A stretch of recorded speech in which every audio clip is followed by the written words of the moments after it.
In the previous topic, we learned about the variables and data types in Java. Now in this topic, let us now take a step ahead and check out how can we take user input and store the data inside those variables. So this was the example that I cited in front of you in order to explore the variables and data types in Java. In our current scenario, the name, the population and all these variables are predefined. All these variables contain some value. Now, if I give you a task to create a Java application or a Java program that will take the user input dynamically. Suppose the user is from Nepal, then he will enter Nepal dynamically in the runtime. And suppose the user is from USA, then he will enter his country name as USA. So this program will be meant for multiple users. So for that, first let us remove all these values that we have already defined. Because we will ask the user to enter his country name, population of the country and so on.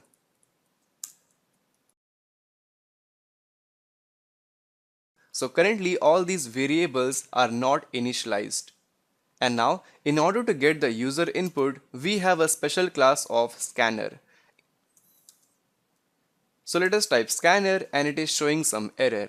Now whenever inside the IntelliJ IDE you get some error, then always press Alt plus Enter. So let us press Alt Enter. And here you will find the multiple options.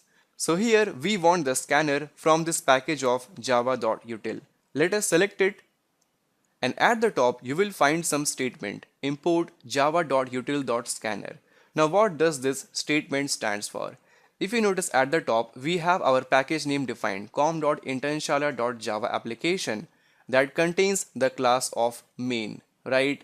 Similarly in Java we have various other predefined package such as here the Java package is java.util and it contains a class of scanner similar to the main class that is stored inside our package of com.internshala.java application. So similarly, the scanner is also a class which is stored inside the package of java.util. Fine. So let us use our scanner class space. Let us define the variable name as scanner equal to new scanner. Now, right now this syntax might be very new to you.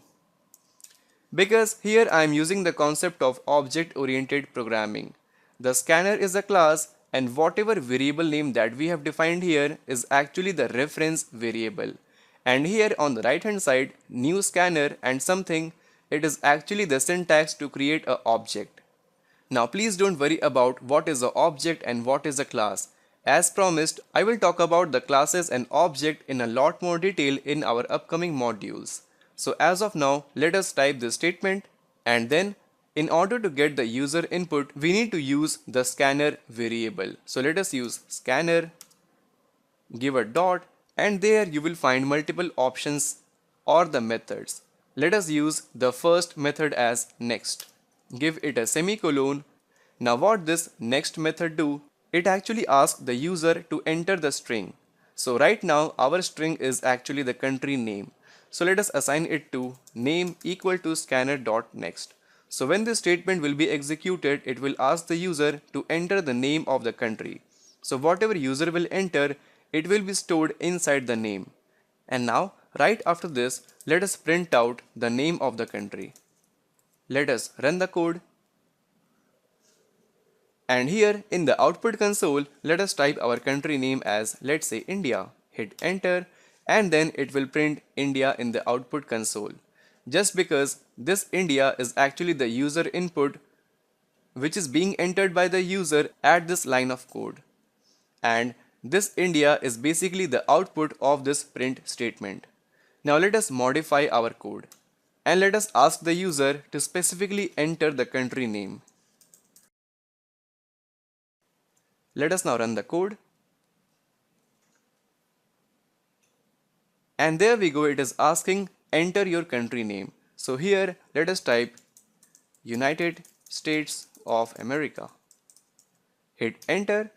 But this time in the output console we got just United in the output console. Just because here we are using Scanner.next.